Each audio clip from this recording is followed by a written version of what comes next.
Honda and Japanese press already pointing to Adrian Newey and Kakuta, head of Honda F1.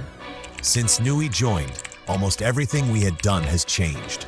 We haven't changed the engine structure, but yes, everything else, including the peripheral equipment and its attachment to the bodywork.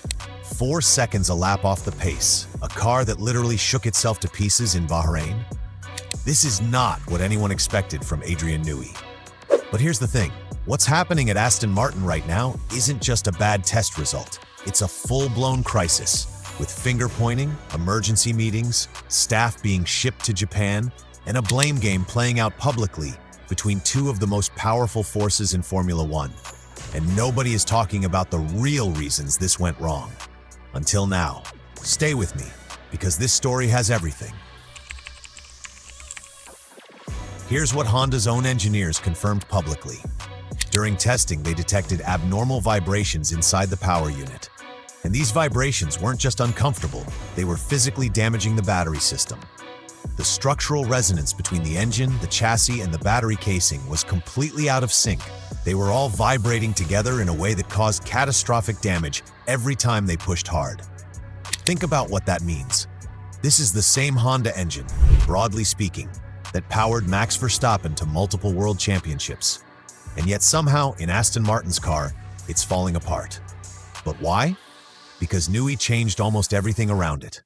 Here's where this story gets genuinely explosive.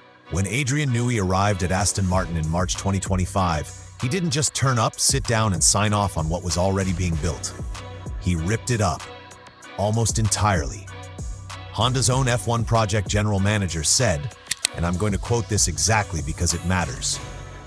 Since Mr. Newey joined Aston Martin, almost everything we had done up until now had changed. We haven't changed the engine structure, but everything else, including peripheral equipment and how it's attached to the car body, has changed. And then comes the key line.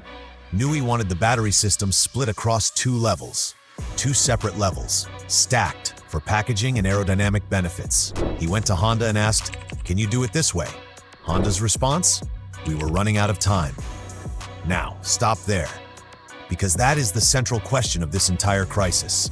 Did Honda push back hard enough? Did they look Adrian Newey, one of the most decorated technical minds in motorsport history, in the eye and say, "Adrian, no, we cannot do this reliably, not in this timeline"? Or did they nod along, try to make it work, and quietly fail? Because if Honda said yes when they should have said no, then a significant portion of this disaster is on them. But if Newey was so aggressive, so demanding, so extreme in his vision that he left Honda no real choice, then equally, that's on him. Right now, based on everything we know, the honest answer is both. Here's what gets buried beneath the engine headlines. Problem 1. No virtual track testing rig. Aston Martin did not have a fully operational VTT system during development. These rigs simulate the car's entire performance in controlled factory conditions. They're how teams catch integration problems before they become real-world disasters. Aston Martin had to use Honda's Suzuka facility in Japan instead. Their own house wasn't ready. Problem 2. The gearbox. For years, Aston Martin bought gearboxes from Mercedes. As part of the Honda Works partnership, they had to build their own. For the first time, that new gearbox proved dangerously fragile in Bahrain. Reports suggest it could take 6 months to produce a proper replacement. Problem 3. Internal discord. The word coming out of Silverstone isn't pretty. Aston Martin has been on a hiring spree for 3 years. They have an enormous payroll, some truly elite engineers, including Enrico Cardilla coming in from Ferrari. But here's the problem with hiring that many talented, high-ego technical people very quickly. They don't automatically work together. And right now there are real questions about whether everyone is aligned, whether the hierarchy is clear, and whether the team is pulling in the same direction. Andy Cowell, one of the most respected engine minds in the sport, has already been moved out of his position at Silverstone and shipped to Japan to work directly with HRC. That is not a normal personnel move. That is a crisis response. Problem 4. Honda started from near zero. People forget this. Honda announced they were leaving Formula One in 2021. They shut their engine division down. Staff departed, some going to Red Bull powertrains.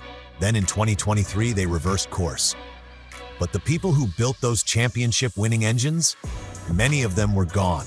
This is a Honda rebuilding itself from the inside out, under a new regulatory framework, while being asked to satisfy one of the most demanding designers in the history of the sport. Honda's technical lead in Japan has laid out the plan publicly. His goal before Melbourne? Reduce the vibrations, not eliminate them. Reduce them enough so the car can at least finish a race. Melbourne is damage limitation. China, race 2.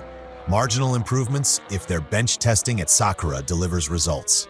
And then Japan, Suzuka, race 3. That is Honda's actual stated target for a genuinely competitive package.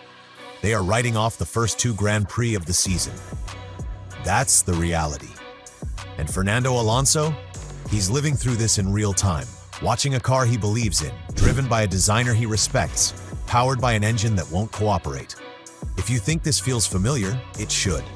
In 2015, Alonso sat in a Honda-powered McLaren that he memorably described over team radio as a GP2 engine.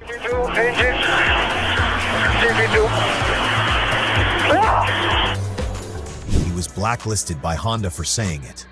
He's too wise to say it again. But you have to wonder what he's thinking. Here's the brutal truth about where Aston Martin stand. Not long ago, the paddock was buzzing. Could Lando Norris end up at Aston Martin? Could Max Verstappen? The name Adrian Newey alone was making Aston Martin a destination team. The future looked extraordinary. Right now, they're in survival mode. But, and this is important, survival mode for Aston Martin is not the same as survival mode for a midfield team. They have one of the most spectacular factories in the world. They have Newey. They have a Works Honda partnership. They have financial backing that most teams can only dream about. And now they have a very specific, technically defined problem to solve, which is actually better than having a vague, mysterious performance deficit you can't explain. The AMR 26 aerodynamically may still be the most interesting car on the grid. Newey's instincts historically are right more often than they are wrong. And Craig Skinner, Newey's trusted chief designer from his Red Bull days, is reportedly on his way to Silverstone to help restructure the technical operation. This isn't over, not even close. But 2026, as a title challenge, that window may already be closing. So here's where we land. Newey was too aggressive. Honda wasn't ready. Aston Martin's infrastructure wasn't mature enough. And nobody pushed back hard enough, or early enough to stop this collision from happening. It's not one villain. It's a perfect storm, built from ambition, timeline pressure, organizational growing pains, and 2 proud technical forces that haven't yet learned how to speak the same language. The question isn't whether Aston Martin can recover. The question is, how much of the 2026 season do they lose before they do? Drop your prediction in the comments. Do Aston Martin score a point before Japan? And if you made it to the end of this one, you already know more about this story than 99% of F1 fans watching this weekend. Like, subscribe. I'll see you in the next one.